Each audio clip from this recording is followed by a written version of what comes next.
Stanley, Scuba, Sailing, and Adventures.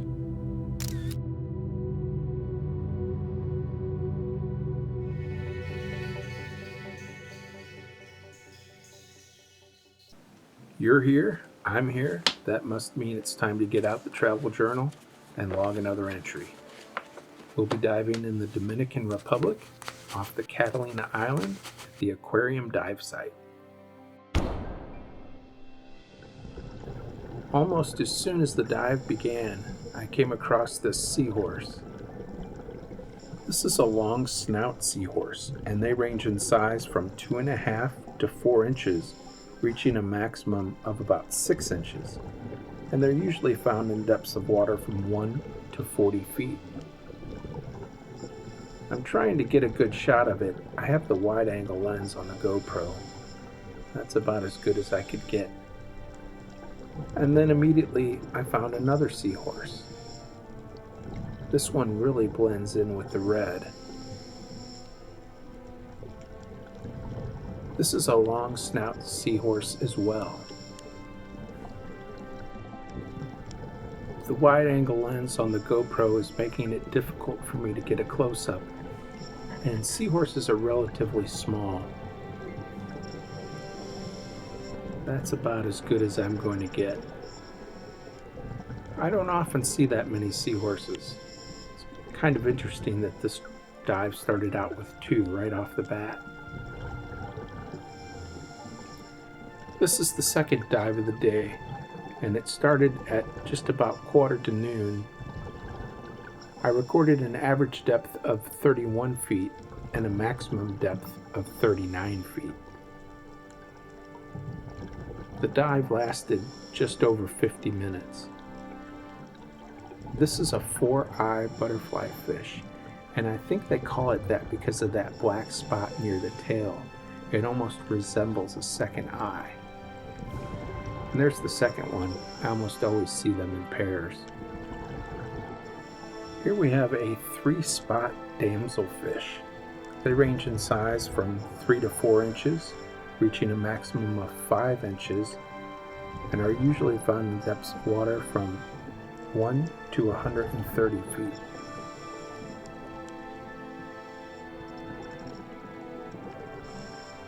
Here's a Graysby. I don't think this Graysby's interested in my video camera.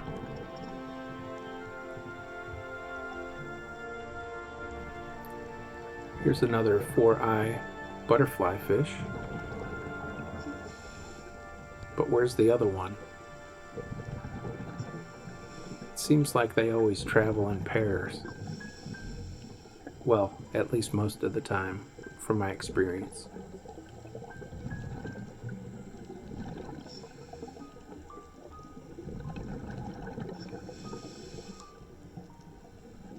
I always enjoy seeing them. I really like the lines and the colors. Here we have the invasive lionfish. They are invasive in the Caribbean and are quite a problem. They have no natural predators, and they feed on a lot of other smaller fish. Since they don't have any natural predators, there's no population control. In a lot of places in the Caribbean, divers hunt them for sport, which helps to keep the population under control somewhat.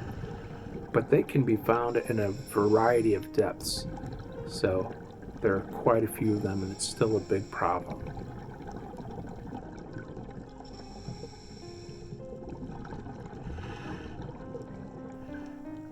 One of my favorites here, the trumpetfish.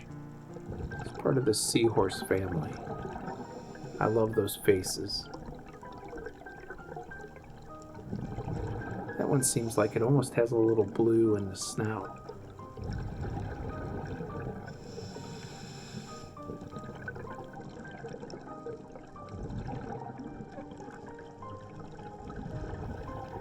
As far as water temperature on this dive, I recorded an average water temperature of 86 degrees Fahrenheit.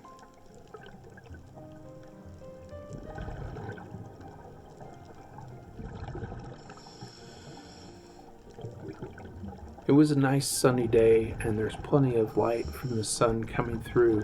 As I mentioned, the average depth was 31 feet and the max was only 39, so most of the dive was right around 35 feet. Plenty of ambient light from the sun. Here's some brain coral.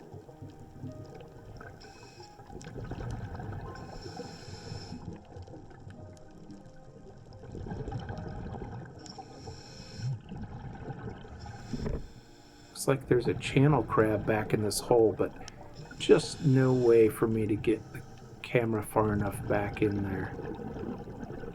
And I'm not sure what these little things are.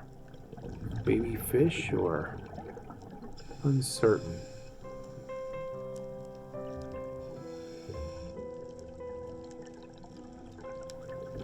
Here we have a couple long-spined sea urchins.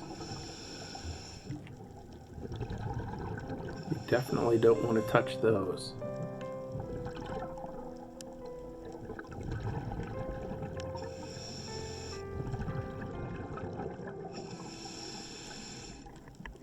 I guess it's okay to get the camera nice and close, as long as I watch my hands.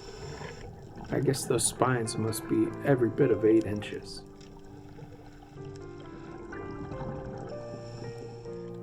Here we have a spotted drumfish. They range in size from 6 to 9 inches, reaching a maximum of 11 inches, and they're most commonly found in depths of water from 15 to 100 feet. I don't know how they got the name drumfish, but I like to think it's from the back and forth rhythmic swimming motion that they tend to do.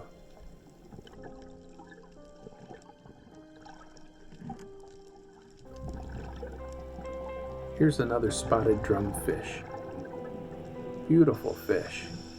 If you've ever seen a juvenile, you know the dorsal fin is really long and they don't have any spots. The dorsal fin, when they're juveniles, is almost the length of the body, and those spots don't appear until later on, as the dorsal fin gets smaller as they mature. Beautiful fish.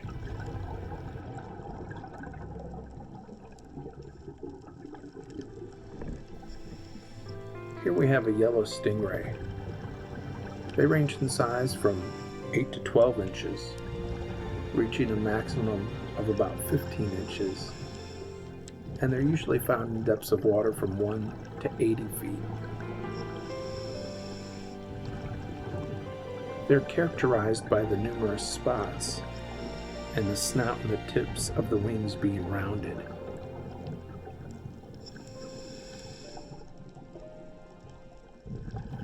I always enjoy seeing stingrays. They're very interesting. I love watching them swim. They're incredibly graceful in the water and very interesting how they tend to bury themselves in the sand.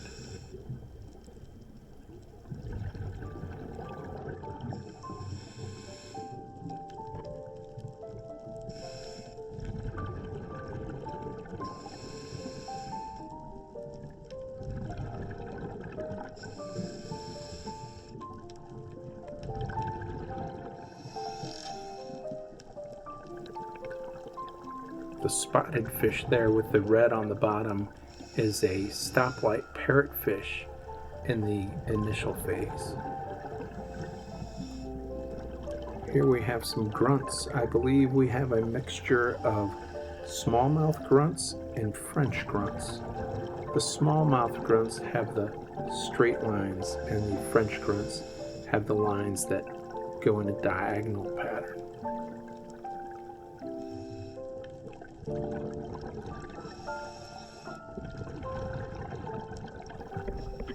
Here we have another school of grunts, both smallmouth and French.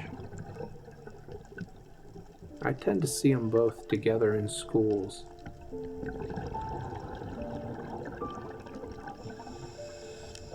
Seems like they're very common throughout the Caribbean and in the Florida Keys.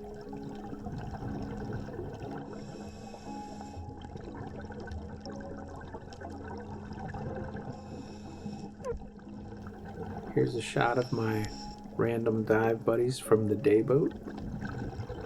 If I recall correctly, it was just the three of us and a dive guide. This one's letting me know that there's a pufferfish. Is that a porcupine fish or a spot fin burrfish?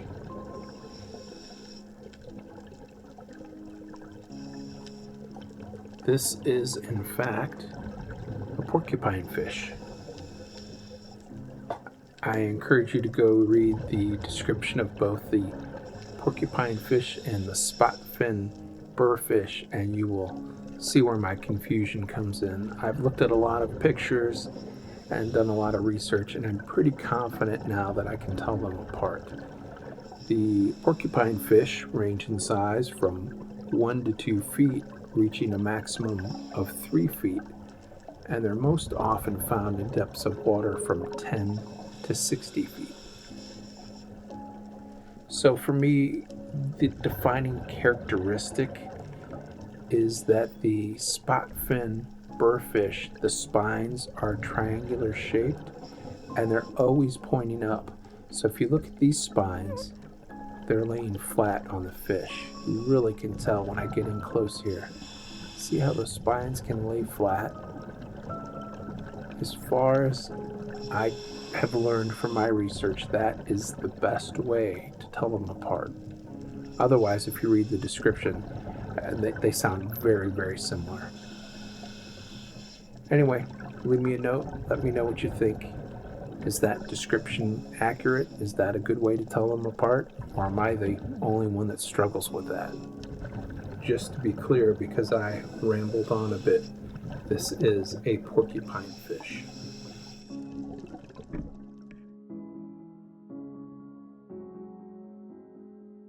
Thanks for watching.